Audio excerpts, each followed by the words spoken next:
starting.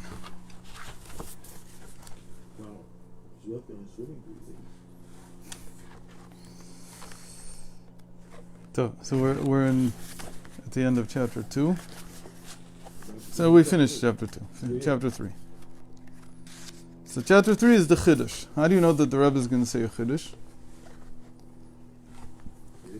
Good. He says V'yesh Lomar. It seems to be correct to say. So it means that now he's saying something beyond what has been said until now. שבהגילוי שיהיה בתחיית המתים שני עניינים. That the world of resurrection includes two aspects. The first aspect we talked about. The first is השכר על העבודה דקיום המצוות והמך כולם צדיקים. The first is receiving the reward for all the mitzvot that we did, all the commandments that we kept. What? If we did. שהמשכות שהמשיכו ישראל על ידי המצוות שקיימו, עכשיו תהיה אז בגילוי. So, the understanding is that it's not that when you do a mitzvah, the reward does not exist yet until the world to come. It's in the bank. It exists. It's like in a bank. It's like in a notzar. It's called a notzar in Shamayim. It's called a treasury. And it's kept there in the treasury, except that it's not shown to you. You have it as an inheritance. אבל לא מתייחס כלל וכלל וכלל למישהו שלא עשה מצוות, עושה עבירות. זה הוא לא מדבר. So we already said, והמך כולם צדיקים. שאפילו, כן, מלאים מצוות כרימון. שהמשכות שהמשיכו ישראל לידי המצוות שקיימו, עכשיו תהיה אז בגילוי. But now, the treasury is revealed to you. כן. You want everybody. To everybody sees. The idea is already written in Parshas Mishpatim. Where do we know this from? It says, Ela mishpatim asher tasim lifnehem. These are the laws that you should place before them. And the word that's used for place, tasim, the Medrash says, it's a Medrash halacha. It's in the Mechilta. Mechilta says, Sima lashon otzal. That's tasim, that it's like a treasury. Okay. So Moshe Rabbeinu, what did he do? He gave us the laws. Even these things are completely according to the person's understanding, right? Because these are laws of jurisprudence. That's how you need to build society anyway. There's nothing magical, mystical, or divine about them on the face of it. And yet, specifically there, it says, Sima asher tasim lifnehem.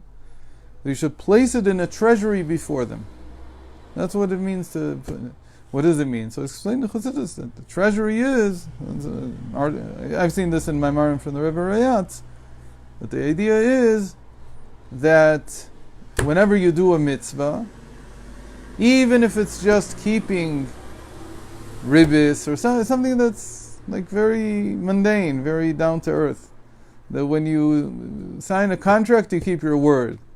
And when you make a loan, you pay it back. So these things, even the... Difficult things to do. What? Those are very difficult things to do.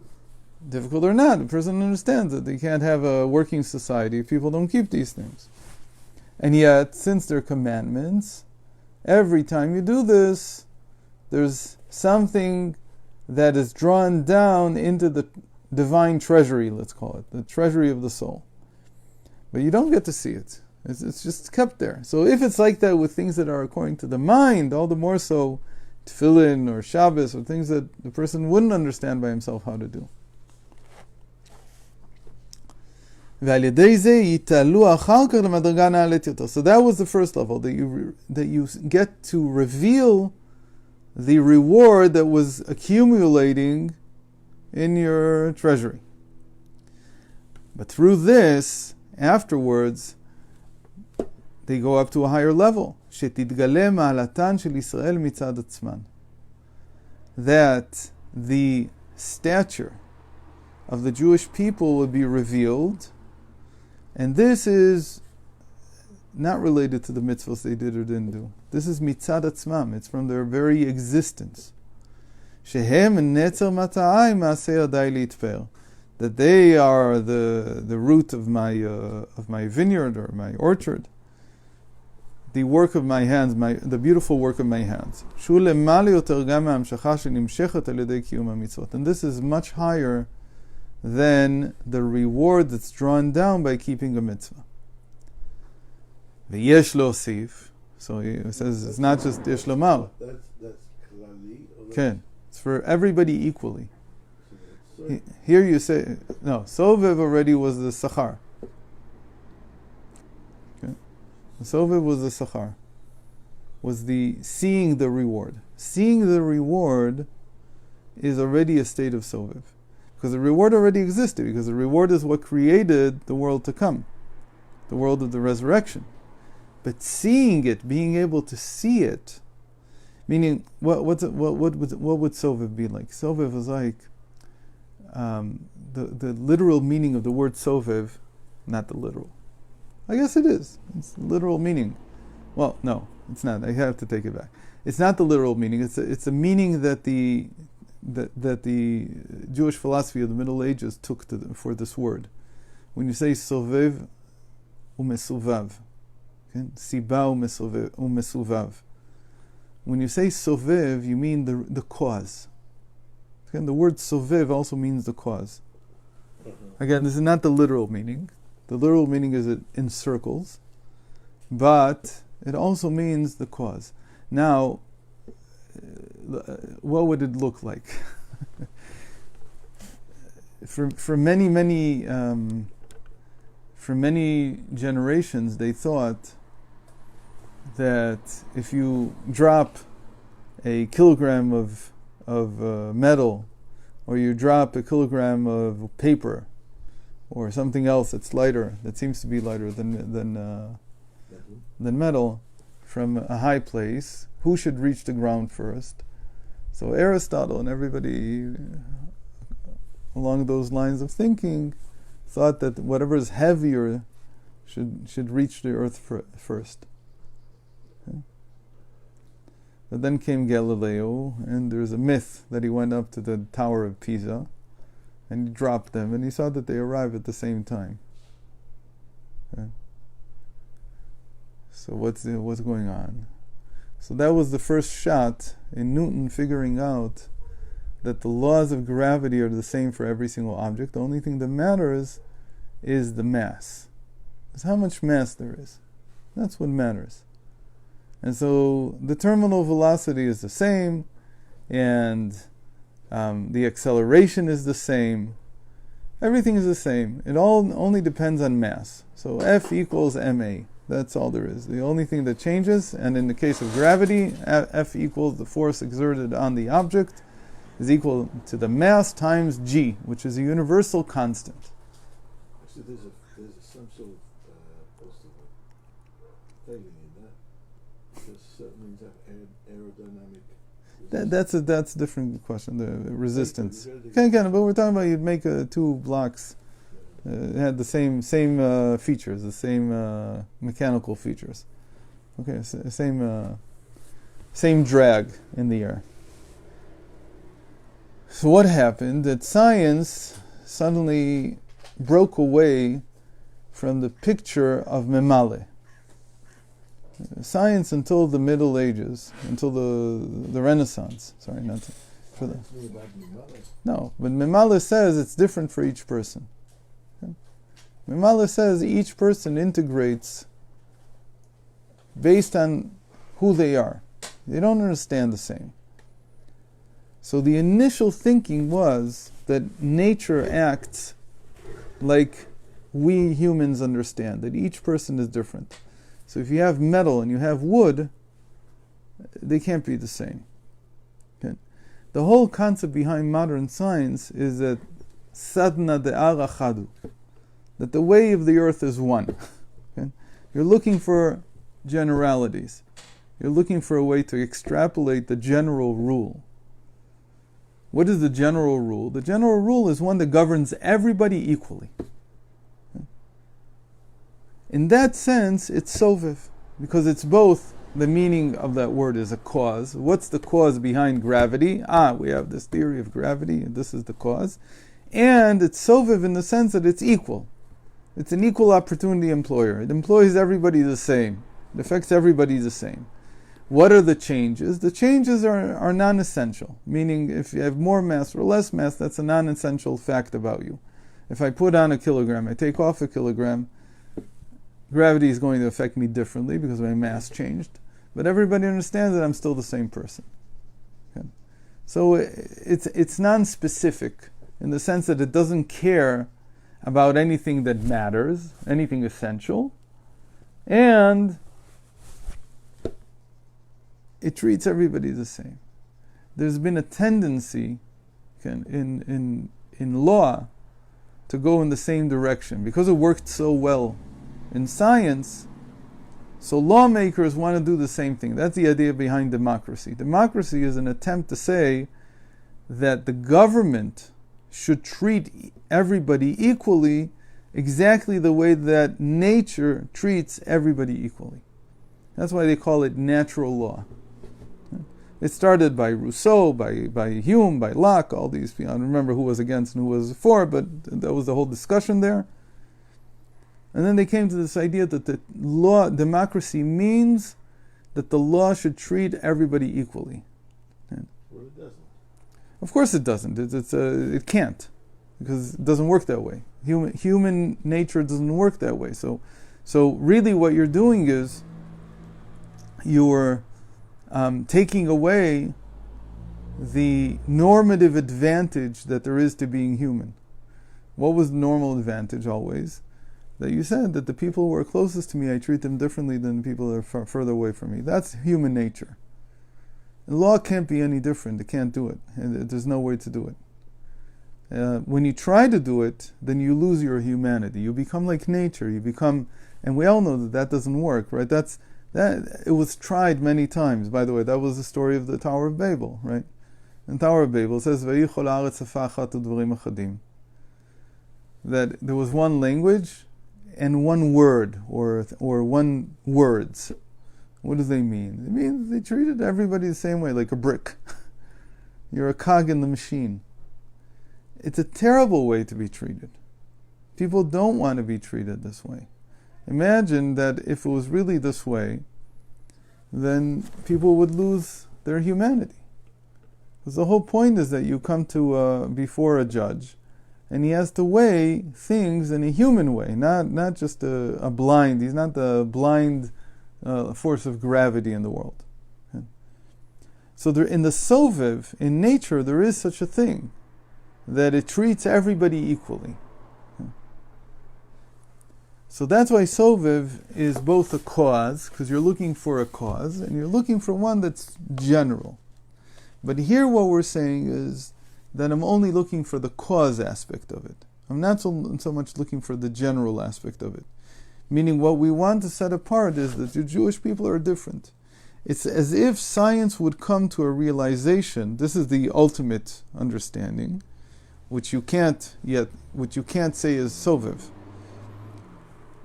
that the cause behind things is different for different individuals. So it's like a marriage between soviv and memale. So that's why it's called etzim mitzad atzmam, from their intrinsic value. Not because of what they've done or haven't done. That's the memale. And the memale says you treat people differently based on what they've done. Okay? To say that you want to treat somebody who's dedicated his life to the community, to the general populace, that you want to treat him the same way that you treat somebody who's been his whole life a private citizen who's only taking care of himself. On the one hand, it's very unfair. Why? Because here you have somebody who sacrificed his life to work for other people. On the other hand, there's an argument that says exactly the opposite. Because you're a public figure, you should be dealt with more stringently, not more leniently. I mean, Yiddishkeit is different. In Yiddishkeit, you got the famous equation 9 plus 1 equals 10. You can have 9 tzaddikim standing in the room. One person can have 1 Because there we're looking at the soviv. There we're looking at making 10. There is not a memale option. It's not a memale. Yes, it's only in Yiddishkeit that you can have such a thing. You don't- No, so science is the same way. If you need 10 people, you need 10 people. If you can't make laws in science, which take into You don't need to. That's how it everybody's works. different personality, everybody's different. But again, remember that before modern science, that's exactly how people thought nature worked. What's going to be discovered is that nature in general has an equal treatment of everything, but there are exceptions. Right now, there's no exceptions in nature. Right now, there's only soviv. Nature doesn't treat lions and sheep equally. Of course it does. Lions eat sheep, So what? so But it's not equal. they walk the same earth. If the sheep could fight back and eat the lions, Said you're it talking. would be equal. Yeah, now you're talking about the relationship between them. Nature treats them the same. The sun shines on them exactly the same. It's not that one gets more heat and the other gets less heat. It's exactly the same. Gravity works the same on both of them. Molecules work the same in both of them, and so on. Everything is the same. Now you're talking about how they relate to one another. Of course they don't relate to one another equally. Nature didn't set that up. That's their relationship. The ultimate goal is to find a science, it will be discovered, that the causality will be seen to usually be universal, but there are exceptions to the universality. And that's what he's describing now. So what does it mean? That like for instance today, why is there internet? Why is it? Okay, so somebody would come and say, because in the 1960s, in the 1960s, the Americans were worried about nuclear war. And they wanted to figure out how do you make a network that would not be dependent on one central hub, and how would that work, and this and that. And so they came to build this protocol called TCP/IP, and then universities wanted to get into on the DARPA net, and then this and that, and eventually became the internet. So you have this whole natural history of how it developed. What's the real reason? The real reason is because you need to teach Yiddishkeit. You need to teach Torah. How do you get to everybody in the world with the Torah if they're in different places in the world? You can't bring them all to one place. There has to be some kind of network that can transfer information. What kind of information? In the beginning it was written, then it became sound, and eventually it becomes video, and who knows, maybe next it'll be like full immersion. You'll be in the room with the person. But it's all meant for what? For disseminating Torah. So who created the internet? The people who learn Torah. Yeah, but what kind of history is that? And you're going to write in the history books, there was what made it possible for us to live in the land of Israel now? Chassidus. So you have to talk about the whole thing about why it's all, but it all comes from spiritual sources.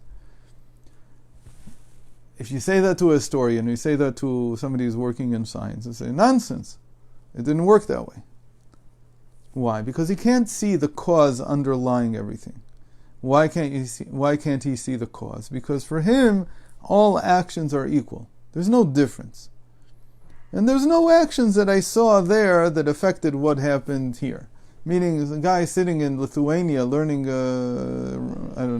Shas or Shulchan Aruch had no effect on the fact that the internet was created. But that's not true, because spiritually that's the whole reason the internet was created. But you can't see that, because science is not there yet. Science is only looking for universal rules. It can't find the exceptions. It can't find the special cases yet. To find the special cases will mean that we'll understand scientifically that the world to come, the world of the resurrection, is the direct result of the mitzvos, of the commandments that the Jewish people kept. Why? Because I can guess, we'll see if I'm right in 10, 20, 30, 100 years, who knows how long it'll take, that what we'll discover is that there's a form of energy that's affected specifically by mitzvos, by nothing else, and this form of energy needed to accumulate to a certain level for there to be technological breakthroughs. Okay, and for things to happen the way they happened. That's my guess. I don't think it's a far-fetched guess. I think it's pretty much what's going to happen. So, because I'm just translating what it says in Chassidus, right? What does it say? That the Yemot HaMashiach are created from our avoda during the exile. They're created through, meaning exile is a certain state in which this energy is, and when we do mitzvos in that state, that's what accumulates. Some energy that propels the world forward. That's the understanding. ויש להוסיף. So what's the חידוש? שעיקר הגילוי והחידוש והעילוי תתחילת מתים הוא שאז תתגלה מעלת ישראל עצמם. The main point of the resurrection, meaning the whole point that people will come back to life, is to experience the higher nature of the intrinsic nature of being of a Jew.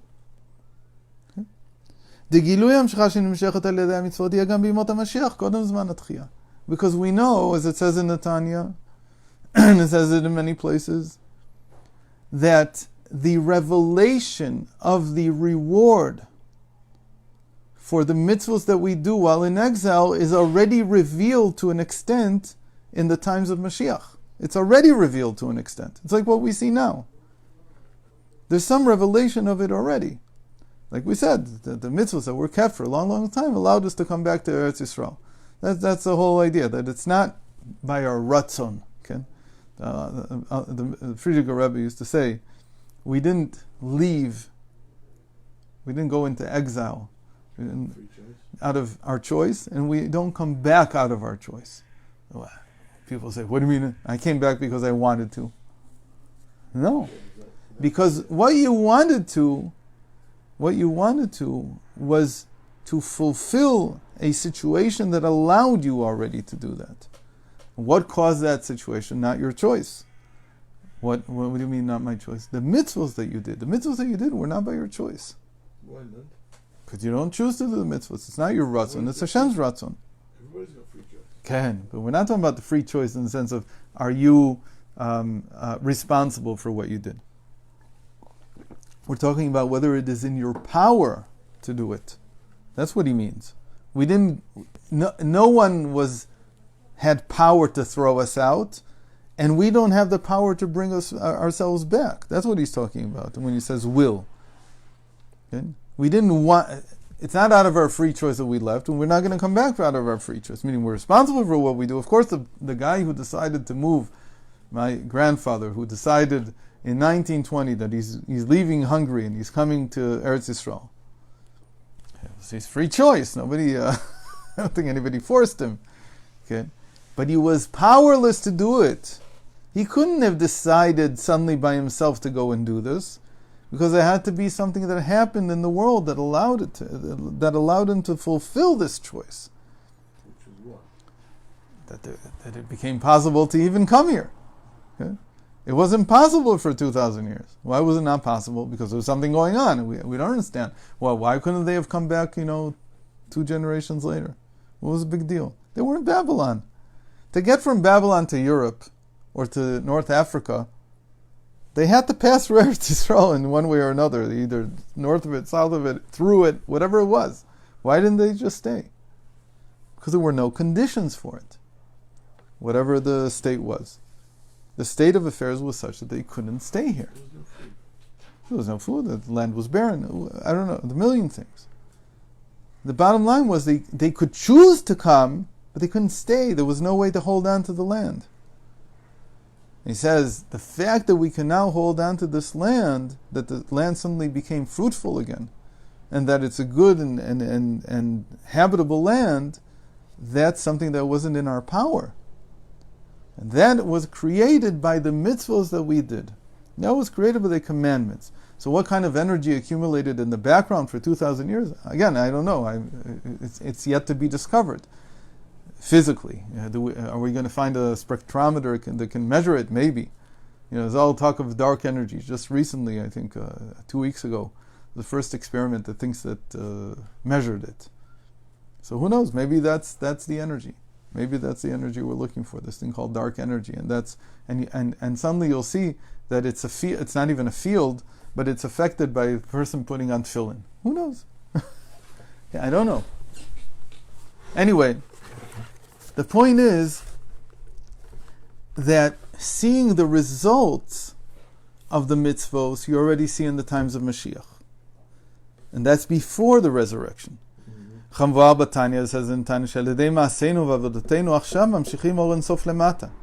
that by our actions now, in the time of the Tanya, in our time, in the time of the exile, we draw down the infinite light, and the revelation of this light, of this infinite light, will be in the times of Mashiach and during the resurrection. But the difference between the times of Mashiach and the resurrection is that in the times of Mashiach it's one level of revelation, and in the resurrection it's a higher level of the revelation of this energy. But the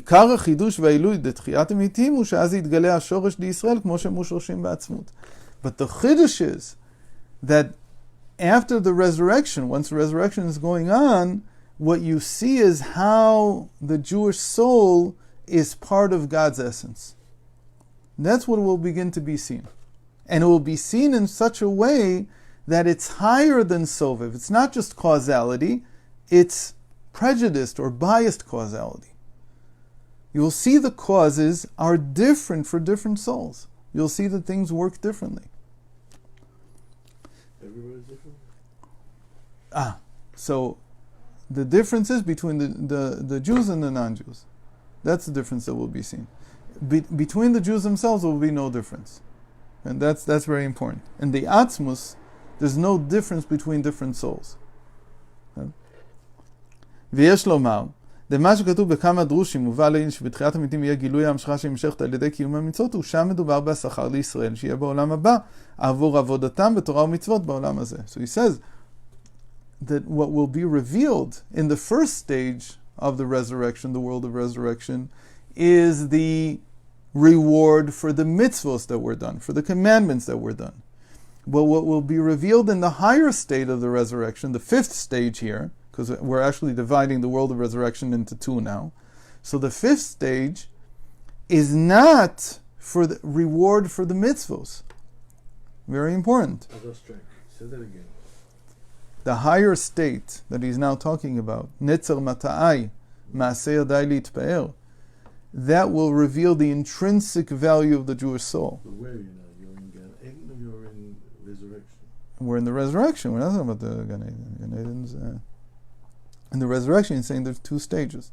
The first stage is a higher level of the revelation of the reward for the mitzvos. But the second... The reward's in Gan Eden. No, that's for Torah. That's not reward. It's the meaning, the inner meaning of what you did with Torah. Okay.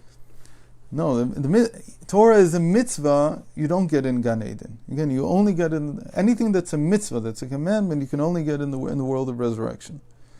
So now in the world of resurrection, the first stage is revealing the reward for the mitzvahs that you did. But the second stage, which is revealing the intrinsic value of a Jewish soul, that is not related at all to the commandments that soul did or didn't do. Everybody does a mitzvah in a different way. It doesn't matter. It's not related to the mitzvahs at all because it's intrinsic value. Intrinsic value says it doesn't matter whether you did something or didn't do it. It's got nothing to do. It's equal to everybody. How can you get benefit from mitzvah? How can a person get benefit from mitzvah if he didn't keep that mitzvah? It's not from the mitzvahs. That's what I'm saying. Say it again. It's not related to the mitzvahs. It's related to being a Jew. Not everybody lived like a Jew. Doesn't matter. The soul is a soul. Whether it's manifest in action or not, it's immaterial in this case. Doesn't matter. When I say something has intrinsic value, I'm not looking. It's like erchin. Okay? Erchin means that if you're from 20 to 60 years old, what? Valuation is Y. Whatever. Okay. The valuation is universal. It's the same. We don't care what you did or didn't do. That's what intrinsic value means. It's etzim. Etzim means that no matter how you lived or what you did, we're not looking at that. We're looking at the very fact that you're a Jew. That's why, for instance, this idea that even a baby that passes away, okay, after 30 days, but they couldn't have a bris for it. You still do a bris before you bury him. Why? Because they say we want him not to feel that he's not Jewish. He's Jewish anyway, even if he's not circumcised. But we want to show that he is. Because it's intrinsic to him. Even if he never lived one day of his life like a Jew, because he couldn't. The same thing is true of a person who was born Jewish and who ended up who knows where. Didn't even know he was Jewish, didn't know what it meant. And he passed away. So the soul is still the soul. The fact that there were no conditions for the soul to come out, that's a different story. That has to do with the first level of the world of resurrection.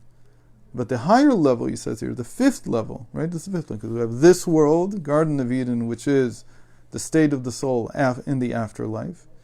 Then the times of Mashiach, the world of resurrection. Now he's saying in the world of resurrection, there's two parts. So the higher part is the intrinsic value of the Jewish soul, is revealed. So in the first state, it's still Soviv. Why is it so? Because you're looking for a cause. What was the cause that created the world of resurrection? The mitzvahs that you did. But in the second level of the world of resurrection, he's saying here, there's no connection to the cause. There's no causality. You're just saying, I'm looking at the intrinsic revelation of the value of the Jewish soul. What is it? What is its intrinsic value? That it's just like God. Yeah. That's what he says. Shehem mushrashim be'atzmut. That their root is in God's essence. That's what it means. We have time? We have time? Okay. So tomorrow we'll finish chapter 3. Why? Because my whole life I've always thought that people get reward or whatever it is based on what they did, not from an intrinsic. It's not a reward. Some people didn't, as you said, some people didn't live like Jews, so it's hard to understand why the neshama gives them something. Why do they get a value from the very fact they got a neshama if they didn't use that neshama? Because the neshama is still the neshama. So it's some time to think about it. We'll finish it. We'll do it again tomorrow and we'll finish it. We'll say it like this, that I guess it is. Yeah. If you have a bank account and you don't know about it, the money that's in that bank account still has intrinsic value. But not if you don't know about it. It doesn't have any value whatsoever. Not true. It's still there. The value is still there. It's just captured in a way that you can't spend it. But when you figure out one day that here it is, you don't know the code for the big coins, you can't use them. It doesn't matter. It still has value. Tough. I need to think about it. It's a new concept.